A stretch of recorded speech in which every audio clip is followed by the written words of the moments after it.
Buongiorno e benvenuti a tutto ragazzi. Mon italien est mauvais, mais aujourd'hui on essaye une voiture italienne et c'est une Alfa Romeo Tonale dans sa version Veloce. Bonjour, moi c'est Guillaume et bienvenue sur la chaîne des cylindres et aujourd'hui, nous voyageons en Italie.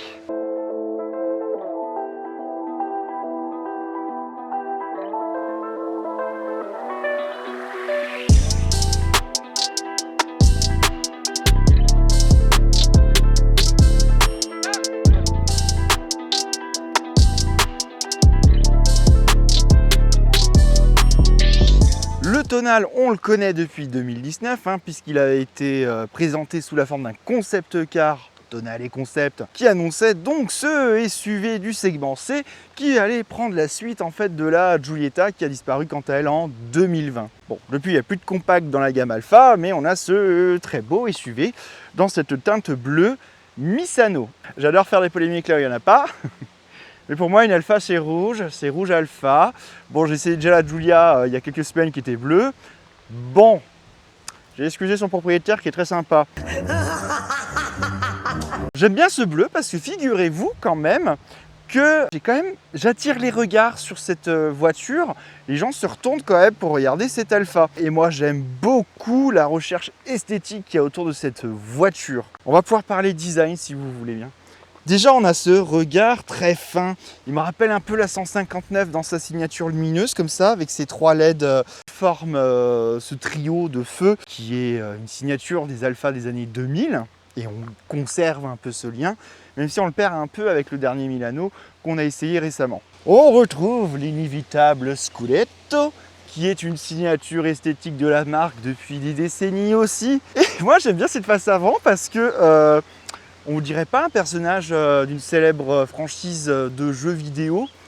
Là, ce motif en V très sympa dedans. Alors, manque quand même un peu les barades de chrome, et ça, c'est pour les puristes Alfa Romeo. Question profil, on est sur une voiture compacte, donc je crois qu'on effleure les 4,50 m. J'ai plus les dimensions. J'ai ma mémoire de poisson rouge qui me joue encore des tours. Oyez, oyez. Alors, au niveau des dimensions, je ne les ai pas sur la feuille, je cache juste mon portable.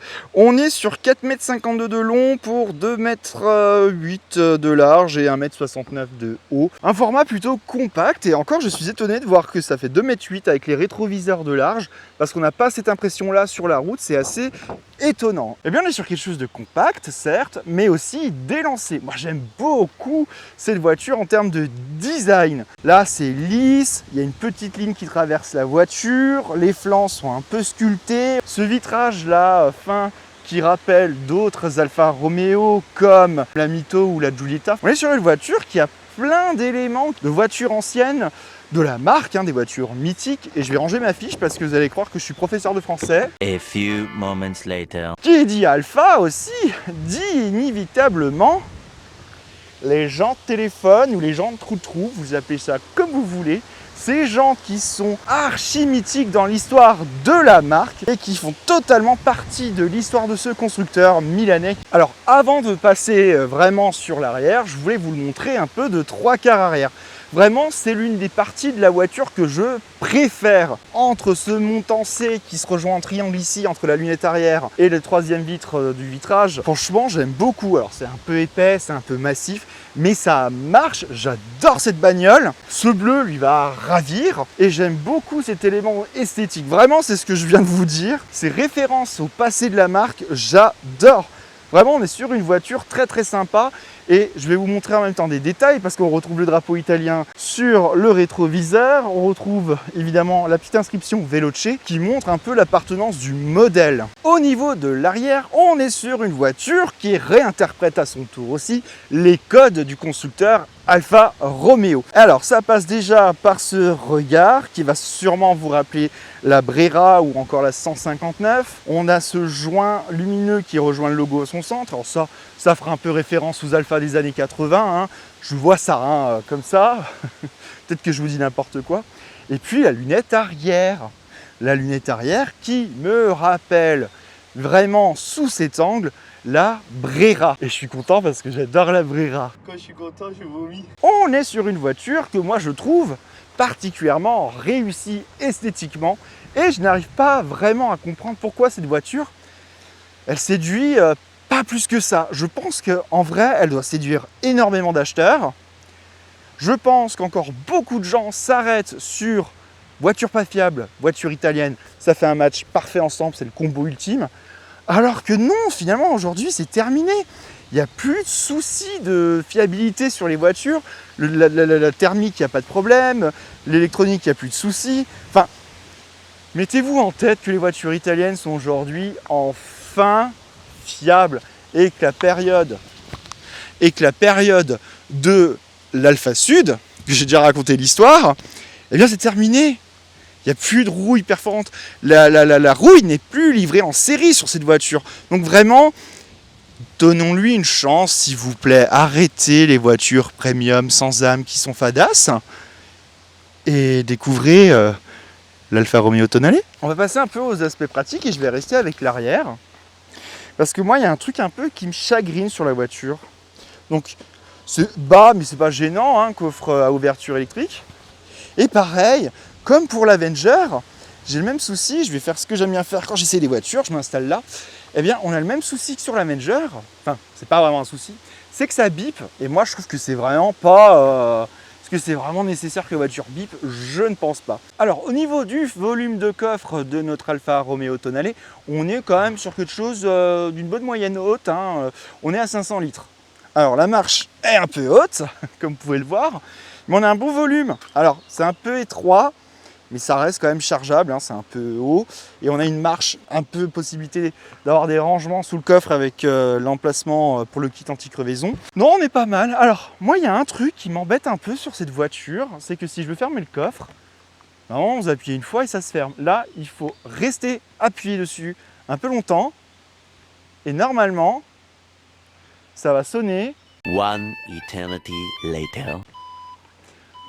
Maintenant que je vous ai présenté l'extérieur de la voiture, passons découvrir l'intérieur de ce Tonale. Et nous voilà à bord de l'Alfa Romeo Tonale.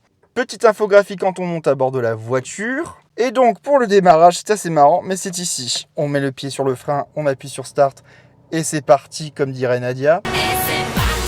L'affichage est personnalisable, hein, on retrouve les fameux compteurs tulipes, hein, les Cannonciale.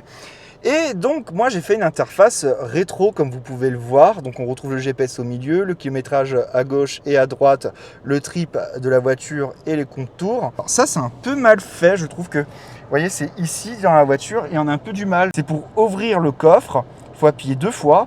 Et c'est pas forcément très lisible, hein, on a un peu du mal. Bref, pour le reste, c'est très bien fini. Alors là, je vous montrerai, mais de nuit, on a un petit éclairage d'ambiance. Alors moi, l'écran, je trouve qu'il est au bon format, 16 neuvième, j'aime bien. Vraiment très bien fichu, il n'y a pas de souci de ce côté-là. On peut vraiment avoir accès à plein de choses, en plus c'est hyper personnalisable. Alors comme par hasard, il ne veut pas. On peut voir un peu tout, le trip actuel, l'autonomie qui me reste, la voiture, donc le prochain entretien, les choses comme ça. Les performances, donc ça va être le turbo et le couple. Donc on a l'historique des consommations qui est ici. Et les jauges d'accessoires, donc pour voir la batterie, la température du moteur, la température d'huile. Ça fait un peu écho aux anciennes Alfa Romeo. Et là, c'est l'EcoScore, donc tout ce qu'on peut faire. Donc vous voyez, j'ai réussi à faire un très beau 97 points. Donc il faut respecter les accélérations, les désaccélérations, les limitations de vitesse, sur quelle distance vous l'avez fait, la vitesse moyenne, les économies moyennes que vous avez fait. Et donc elle vous donne un petit score et la fleur change de couleur selon ce que vous faites. J'aurais aimé un peu plus de fluidité parce qu'après le menu est simple, ça fonctionne bien. Et donc là, vous avez le Tonale qui s'éteint. C'est assez bien fait, c'est joli, ça fait plaisir. Là, c'est un chargeur à induction. Donc ça, je vais vous montrer, je vais vous en parler.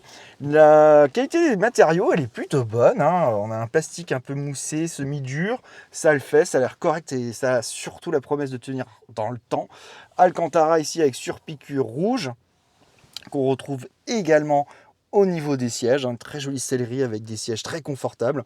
Parce que je vais revenir sur la partie route, je vais vous en parler un peu. On retrouve également donc les commandes de clim et donc une boîte de vitesse automatique dessus de 7 rapports. Donc on contrôle le son ici, le frein à main et on retrouve ce joli petit drapeau italien. On a des rangements ici avec des range-bouteilles, un rangement ici qui est assez profond et surtout, comble du luxe, réfrigéré. Là, on a une espèce de simili-cuir sur les portières. Non, c'est propre, c'est correct et ça paraît assez bien assemblé, hein, ça n'a pas l'air de trop bouger. Je pense que ça va plutôt bien vieillir dans le temps.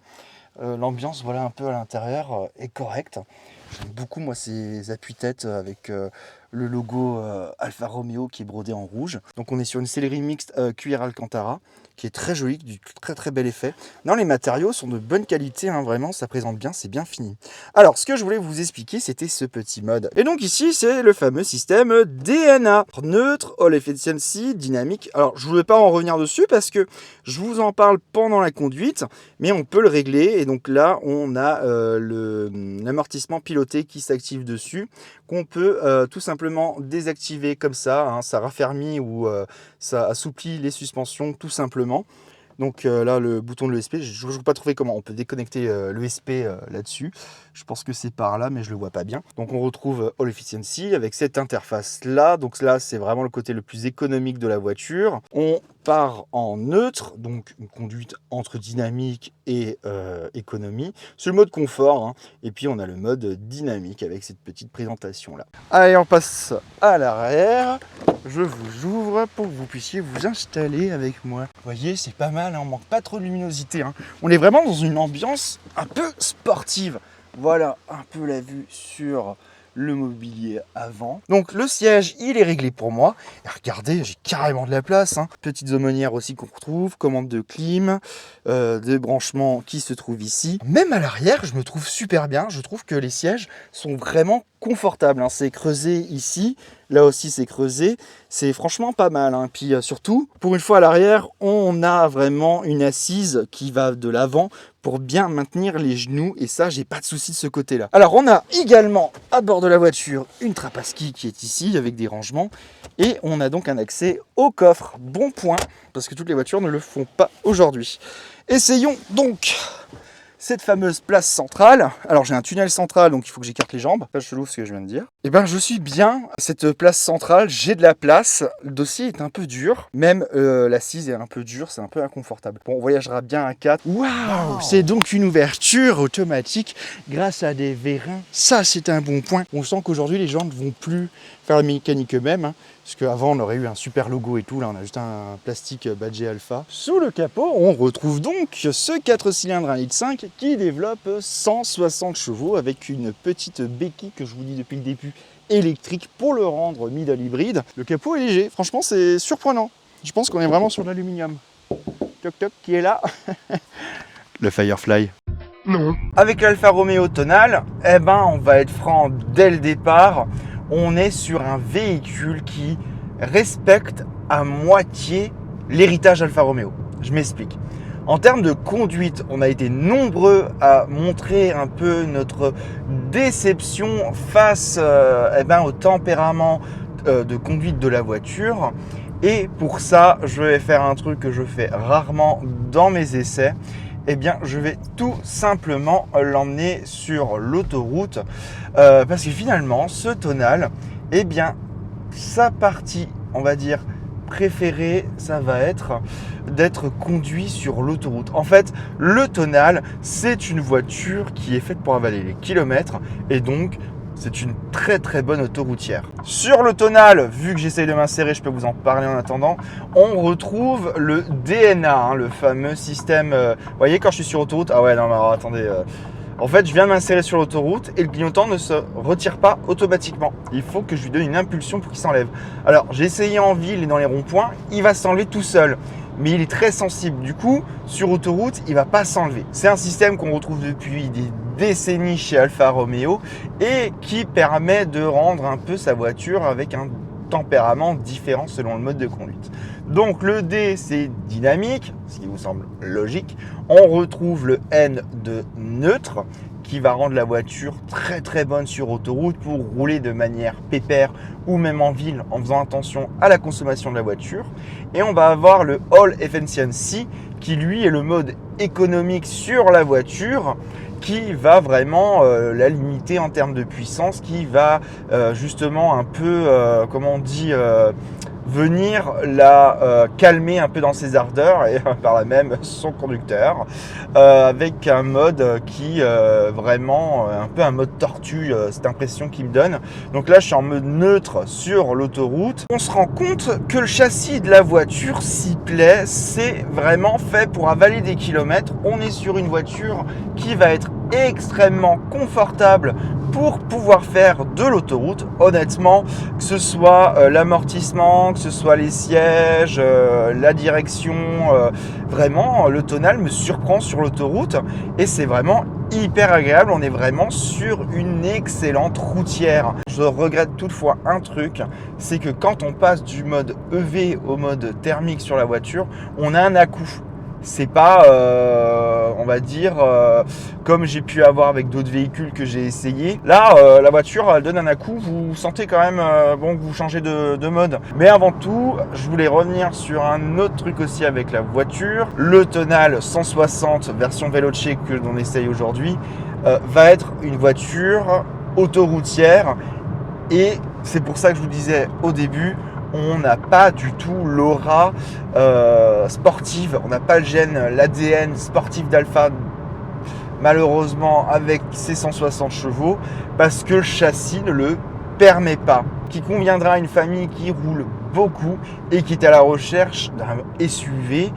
En fait, il répond totalement aux attentes de la clientèle actuelle, qu'elle soit alphiste, alors peut-être moins pour les plus aficionados de la marque qui aiment les sensations, mais qui peut aller vers des gens qui ont été habitués de la Giulietta et qui pourraient aller vers une clientèle qui vient d'une autre marque. Alors, il y a un truc qui m'énerve aussi, c'est qu'elle sonne des fois et je ne sais pas pourquoi. J'ai pas de message, rien, je suis aux limitations, je suis assez loin du véhicule que je précède. Je suis dans mes lignes, je ne sais pas pourquoi, il y a des moments où la voiture va sonner et j'ai différentes sonneries et je ne comprends toujours pas pourquoi. Alors en termes de confort aussi, c'est ce que alors moi j'adore Alfa Romeo, moi il y a toujours un truc qui m'a un peu emmerdé avec Alfa Romeo, je n'ai jamais véritablement trouvé les voitures très confortable, façon de parler.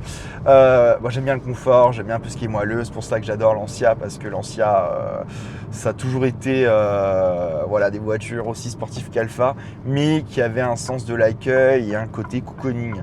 Bref, là je suis assez surpris par la voiture parce que je la trouve à la fois cocooning et je la trouve à la fois très confortable.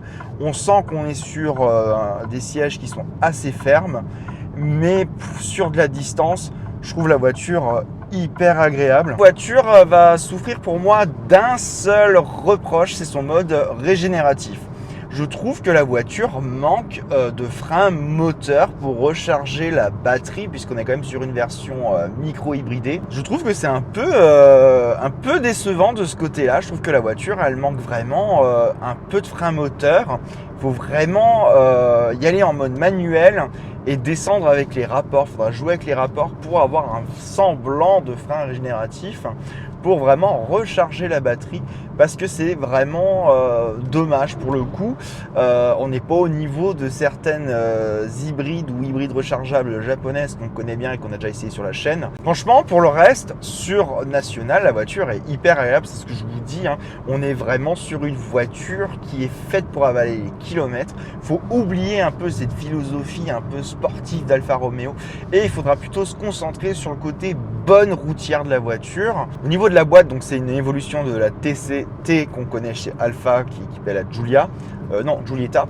On est sur une voiture, voilà, on est sur une boîte qui apprécie la tranquillité, le côté zen. Elle n'aime pas vraiment être brusquée. C'est vraiment un peu le problème. Mais heureusement, dès que la route semble un peu plus amusante, hein, on va dire une route qui pourrait se prêter à une conduite dynamique, et j'utilise bien les guillemets, eh bien on la passe en manuel et là la voiture elle va être beaucoup plus agréable. Pourtant la voiture n'est pas spécialement lourde, on est aux alentours de 1530 kg pour notre version Veloce. Là j'arrive en ville, on va pouvoir voir un peu ce que ça vaut. Allez hop, direct de Dan. L'amortissement il est bon, hein. Je suis toujours en mode neutre, je ne veux pas chercher en dynamique. On va le mettre après, vous inquiétez pas, pour vous montrer un peu quand même la voiture. Mais voilà, en ville pareil. Le seul point négatif que je vais lui trouver un peu, c'est la conso. Je trouve qu'en ville, le 160, il a un peu soif. Hein. Autant sur autoroute, je trouve que l'appétit est plutôt mesuré. Hein. Je tourne aux alentours de 5,7 litres sur autoroute, ce qui n'est pas déconnant pour le poids, la taille et le moteur de la voiture, enfin puissance. En ville, je trouve autant qu'il a un peu plus de mal, on va dire, et j'ai moins de passages en électrique. En fait, le mode électrique, il va fonctionner jusqu'à 30 km/h. Il va fonctionner pour les manœuvres de type marche arrière ou de parking. Je trouve qu'il manque un peu de fait électricité dans la voiture pour vraiment faire baisser les consommations. C'est un peu mon regret sur cette voiture. Ça y est, je suis passé en électrique parce que je suis à 10 km/h et qu'il y a du monde devant moi. Pour le reste, c'est une bonne voiture, c'est très agréable en ville. L'amortissement est très bien filtré, les dégradations aussi. On n'a pas de souci de ce côté-là. En ville, voilà, il sera très agréable, mais c'est la consommation. Vous voyez, il est parti en électrique pour le redémarrage. Il a senti qu'il avait besoin de puissance. Boum, thermique. Pourquoi? Je ne sais pas. Il aurait mérité d'avoir, on va dire, une motorisation électrique un peu plus poussée. Vous voyez, il faut vraiment aller tout doucement, hein, comme chantait Bibi pour les plus anciens d'entre nous. Pas trop vite. Voilà, je sors de ville. Allez, on l'essaye en mode neutre direct. J'ai mes petits virages. Mouvement de caisse direct à 70. Je suis même pas à 80. J'ai direct un mouvement de caisse. Je vais prendre la même route, mais du coup, je vais le basculer en dynamique. Allez, hop. Après, quand les virages sont légers, on va dire, c'est pas trop serré, il n'y a pas de mouvement de caisse. Mais c'est dès que le virage devient un peu serré que la voiture, elle comprend plus ce qui lui arrive. Et là, je vais en avoir un bien serré. Vous allez voir, je le prends à 80 comme limitation. Pourtant, la direction, elle manque pas de consistance. Hein. Elle est vraiment bien, mais voilà, il manque un truc. Allez, on le passe en dynamique. Palette au volant. Les palettes sont incroyables, vraiment, je vous les conseille. Et vous voyez, la voiture, elle a déjà, on a l'impression d'avoir un regain de patate. Allez, troisième, hop, je suis en quatrième. Là, je suis en mode dynamique avec les suspensions. On a un meilleur retour d'information de la chaussée et il part beaucoup mieux. J'ai quand même des mouvements de caisse, mais la voiture, elle me rassure, entre guillemets. J'ai moins peur que quand je suis avec ma boîte automatique où j'ai vraiment l'impression qu'elle fait un peu pas n'importe quoi, mais qu'elle-même, elle se cherche. Et là, j'ai vraiment l'impression que la voiture comprend ce que j'attends. Je ne sais plus qui c'est qui a dit ça, mais il a dit ça. Toutes les bonnes choses ont une fin et malheureusement, l'essai de ce Tonale prend donc fin. Qu'est-ce qu'on va retenir de cette voiture? Eh ben moi, j'ai bien aimé ce Tonale. Alors, j'avais des a priori dessus parce que comme beaucoup, j'ai lu les essais à sa sortie qui le donnaient pas vraiment dynamique, qui le donnaient pas vraiment Alfa Romeo. C'était un peu compliqué. Bon, voiture très confortable pour faire de la route. C'est une très très bonne auto routière. Est-ce que c'est ce qu'on attend d'une Alfa Romeo en termes de dynamique? Non. Non. Bon, pour rappel, Monsieur Imparato a galéré avec les ingénieurs Alfa pour rendre la plateforme du Compass un peu plus alpha. Bon, est-ce qu'il y a une différence? Je ne sais pas. En tout cas, je trouve quand même qu'on arrive à avoir un petit compromis au prix des fois de petites surprises où la voiture va se mettre un peu en déroute, où l'ESP va s'activer. Bon, on a connu plus dynamique chez Alfa. Venons-en aussi au fait de la Veloce. Alors, c'est que si vous la regardez dans son ensemble, qu'est-ce qui vous permet de dire que c'est une Veloce? Alors, ici, l'appellation Veloce sur les ailes. D'accord. Mais rien d'autre va vraiment nous interpeller en nous disant « Waouh, c'est la version Veloce !» Parce qu'il n'y a rien qui le différencie des autres versions qui ne sont pas des Veloce. C'est dommage, j'aurais bien aimé un peu plus de choix là-dessus. N'empêche que ça reste une très jolie voiture.